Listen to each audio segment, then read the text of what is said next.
Hello and welcome back to my channel. Today I'm going to do-it-yourself heart sun catcher just in time for Valentine's Day. So this is stained glass style. So I'm starting off with a macrame type hoop that you can buy. It's a metal hoop that I have covered with copper foil so that it'll accept solder, because the metal hoops don't really like to have solder attached to them, so you need to be able to solder to them. Now, so I cut my hoop in half and I am now bending it to the shape of a heart. So I'm trying to get both sides to be symmetrical, and then I am thumbtacking it onto a board. Now I do have a video on how I make my boards so that you can attach thumbtacks or pins to. Now I'm adding another piece of wire. This is a 14 gauge bare copper wire, and I'm adding this around the outside. This is basically to help strengthen the joints so that I know that it'll stay together, because as you notice that it had ended up being in 3 pieces because one part broke. So now I have it all pinned together, and these are the pieces I'm going to use for my creation.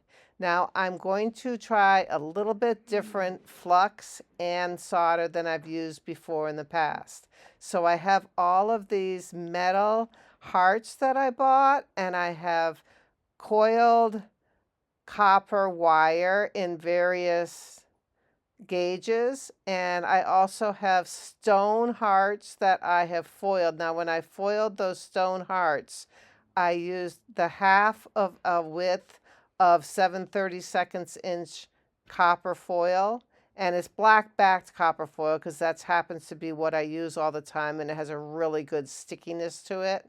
So that's what I'm using. Right now I am just quickly soldering the pieces together. I'm going to clean up some of that solder later on, but right now I am tacking them all together. I did use some thumbtacks, push pins, and some straight pins to hold it together when I was designing this project.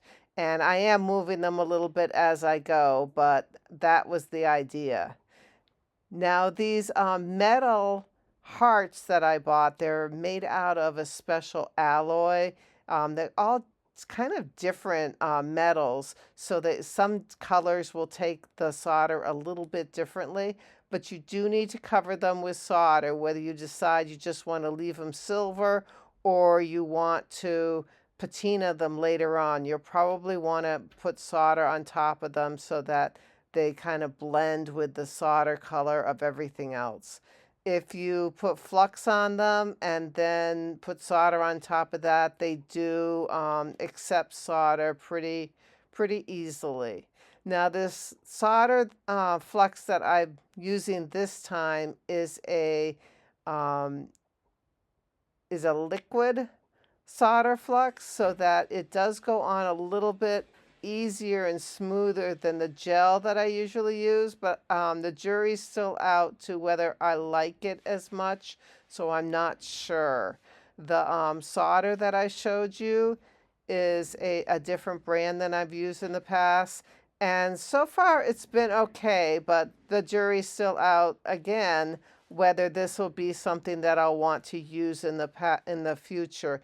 This solder supposedly melts at a little bit lower temperature, so I thought it would be easier to use. I don't really notice it actually melting at a lower temperature, so I pretty much had to use the same temperature that I've been using, which is around 400 to 460, depending on what day it is that I'm using it. I just, whatever it's set at. Sometimes I do adjust it, but I pretty much don't adjust it that much. Right now I am attaching little coils of copper that I made. You can see on the left hand side there, I made a whole bunch of different size copper coils, and I'm tinning them and then just kind of sticking them onto the end of my solder there, and then soldering both sides of them. I did have to turn this over after I got it all done so that I can, this is going to be hanging in a window, and I wanted the other side to be pretty much the same color. So I did back solder everything. So I added flux to the whole surface, and then I'm going around right now and adding solder to everything. You'll notice that the darker areas, the darker pieces of metal that I bought, like those bigger hearts, they do not take solder as readily and quickly as the ones that you buy that are silver toned for some reason. So usually if I have a choice when I'm buying these pieces of metal, I will opt for the silver colored metal alloy pieces, because they do tend to accept solder easier.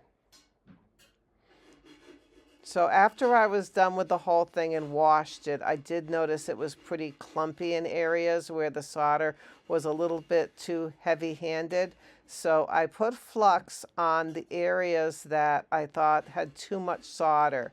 And by holding up my creation at an angle and heating up the areas that were too heavily soldered, you'll notice that the extra pieces of solder would just kind of like drip off my product onto my work surface, and then I would use that extra solder later on.